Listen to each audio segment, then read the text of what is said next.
असेल माझा हरी भाग 2. आत्ता ह्या वेळची गोष्ट जरा वेगळीच होती. आत्ता वसुधाला जावंच लागणार होतं अमेरिकेला. प्रियाला नुकताच 6वा महिना सुरू झाला होता. नातवंड येणार ह्याचा आनंद तर होताच, पण तिथे राहून तिचं पुढे बाळाचं सगळं करणं आपल्याला कसं जमेल ह्याची वसुधाला शंका वाटत होती, तेही त्यांच्या पद्धतीने. ती इथे असती तर काही प्रश्नच नव्हता. चांगले डोहाळे जेवणासकट सगळे सोहळे करता आले असते. तिला नीट खायला प्यायला घालता आलं असतं. मुलीची हौस भागवता आली असती आणि ती इथे असती तर रीतीप्रमाणे प्रिया माहेरीच गेली असती बाळंतपणाला. फार तर वसुधा गेली असती तिच्या आईच्या मदतीला. पण मुलं अमेरिकेत राहायला गेली की नातवंडांचे जन्म तिथेच होतात.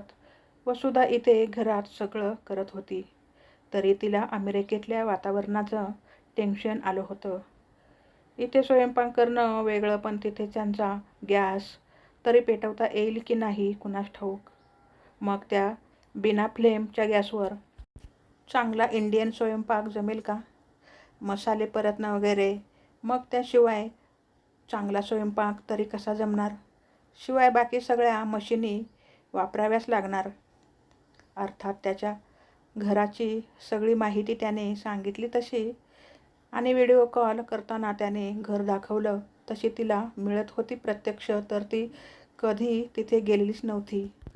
वसुधाला खूपच टेन्शन आलं होतं ह्या सगळ्याचं. पण मुलांना त्यांच्या आईवडिलांच्या वयाची कधी जाणीव होते कुणास ठाऊक.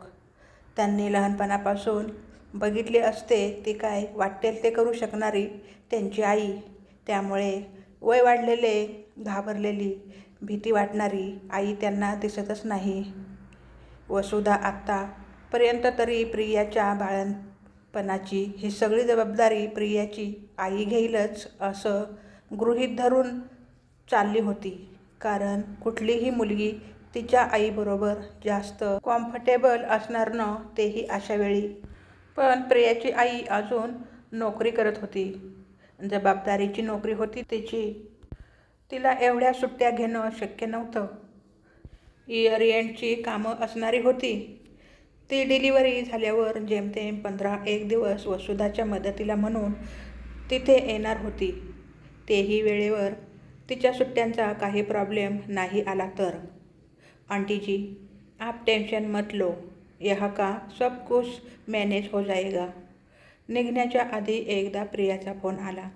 तेव्हा ती म्हणाली, ती तशी नेहमीच अगदी सहज संवाद साधू शकायची आंटीजीशी. हल्ली खरंच मुलींच्या वागण्या बोलण्यात मोकळेपणा असतो छान. त्या नाही उगाचच आधीच्या पिढीसारखं जगायला घाबरून राहत. अरे बापरे, श्रेयस बोललेला दिसतोय तिच्याजवळ. आपलं टेन्शन. हा पण ना तिला कशाला सांगायचं? तिला वाटेल सासू कामचुकार आहे. वसुधाच्या मनात आलं, हे आधीच्या पिढीचं सगळ्यांना घाबरणं. नहीं बेटा, थोडा अलग लगेगा. मैं सीख लूंगी धीरे धीरे. तू मला सांग, इथून काय काय आणायचं आहे?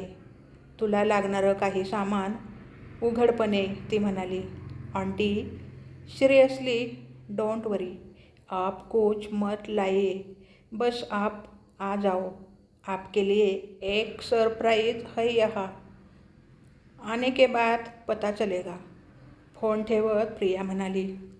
हिची आई येणार का तिथे मला सरप्राईज म्हणून? बरं होईल मला तेवढीच कंपनी. अन आपल्या वयाचं कुणी असलं की एकमेकांना समजून घेणं सोपं जातं. आत्ता खरं तर 6व्या महिन्यापासून काही गरज नव्हती, तरी श्रेयसने आईचं काही न ऐकता सरळ तिकीट काढून टाकलं होतं. सगळी आवराआवरी करूनच यायला सांगितलं होतं. पुढे पण भरपूर राहा म्हणाला होता. लगेच ग्रीन कार्ड करता पण अप्लाय करून ठेवणार होता. म्हणजे मग पुढे जमेल तसं राहता येईल म्हणाला. नाईलाजाने वसुधा तयारीला लागली. नाही म्हटलं तरी तिथे येण्याचं खूप सामान झालंच.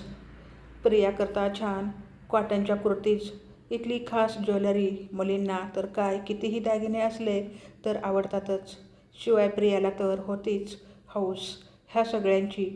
थोडा वेळ इथे घरी तयार केलेला खाऊ. श्रेयसला पुरणपोळ्या खूप आवडतात.